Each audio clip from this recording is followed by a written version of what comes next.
The Hand Look Quilt Stitch is a stitch that is built into the machine. Go to your quilt menu and touch stitch number 1328. Now you'll notice it doesn't look like much, but one thing you will notice is how high the top tension is. So this is a manipulated stitch. First, you need to have a clear or monofilament thread in your needle, and whatever color you want it to look like you're hand stitching in, that thread is put in the bobbin. Yes, it's kind of like upside down stitching. Now if I flip this over, you're totally going to know that I did not do this by hand, because of course the bobbin thread is stitched and will be solid on the back side. But if you want the look of hand stitching, this manipulated stitch can give you a look in instant. But what I want to do is show you, and I'm going to just stay right here so you can really see how this works. What you're going to have is the machine is going to go forward and then back, and then it will lock. And when it locks, that's when you get that bobbin thread pulled back up. So that stitch is actually happening in the reverse part.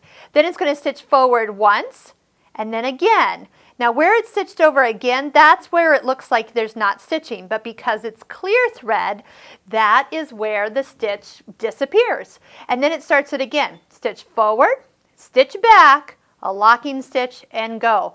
Now one thing that you'll have to kind of get the hang of is, so when you get to a corner, you know the right time and place to do a pivot. So the place not to do a pivot is when it's stitched back, or it's doing that extra locking stitch on the backward stroke.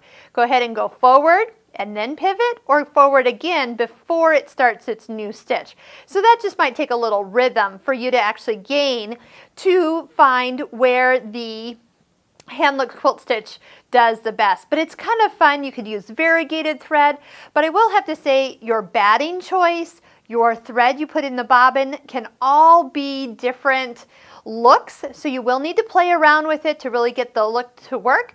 And then also too, if you're not getting enough bobbin thread pulled up to the top, go ahead and increase that a little bit more. Kind of just depends on what's in the bobbin.